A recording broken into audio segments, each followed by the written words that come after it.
अस्सलाम वालेकुम दोस्तों। ड्रामा सीरियल मन मस्त मलंग की आने वाली एक साथ बहुत ही दिलचस्प होने वाली है।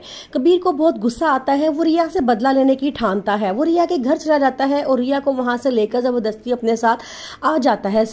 सिकंदर और अस्मा उसको नहीं रोक पाते, वो सिर्फ देखते ही रहते हैं। कबीर रिया को बड़े गुस्से में अपने घर लेकर आता है तो उसकी मम्मा पूछती हैं कि तुम इसे घर क्यों लेकर आए हो। वो कहता है कि इसने क्या सोचा था कि इतनी आसानी से मुझे धोखा देके चली जाएगी, ऐसा नहीं हो सकता। फिर वो रिया को अपने कमरे में ले जाता है और वहां जाकर उसके हाथ और पाँव बांध देता है। रिया बड़ा रोती है और कहती है तुमने क्या समझा है कि मैं तुम्हारी हो जाऊंगी, इस तरह करने से ऐसा नहीं हो सकता। वो रिया को बहुत टॉर्चर करता है और कहता है कि तुम अब मेरे पास ही रहोगी क्योंकि मैं तुमसे सच्ची मोहब्बत करता हूँ और मैं तुम्हें वहां जाने नहीं दूंगा। मैं तुम्हारी किस्मत तुम्हारी बहन की तरह नहीं होने दूंगा। कबीर का भाई बड़ा परेशान होता है। वो कहता है कि मुझे बड़ा खौफ आ रहा है, अब पता नहीं आगे क्या होगा, क्योंकि कभी भी कबीर रिया को घर वापस नहीं जाने देगा और सिकंदर और अस्मा उसको यहाँ रुकने नहीं देंगे।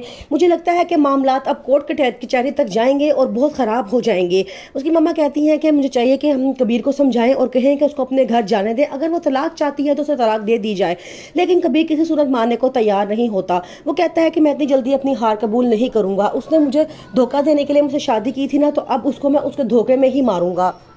मिन्हा भी एक प्लान करती है। वो सोचती है कि वो रिया को यहाँ नहीं रहने देगी। जब वो रिया के कमरे में फल रखने के लिए आती है तो साथ ही एक छुरी भी रिया के पास रख देती है ताकि रिया अपनी रस्सियां खोल के भाग जाए। रिया देख लेती है उसको छुरी रखते हुए। जब वो कमरे से बाहर जाती है तो रिया फटाफट वो नाइफ पकड़ती है और अपने रस्सियां खोलना शुरू कर देती है और कबीर के आने से पहले वो भागने की तैयारी करती है।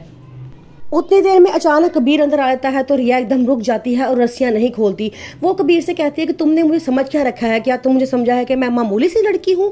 नहीं, अब देखना मैं तुम्हें आज की रात यहाँ गुजारने के बाद सुबह तुम्हें इस कमरे में नहीं मिलूंगी और मैं यहाँ से भाग जाऊंगी। कबीर कहता है देखते हैं तुम कैसे भागती हो।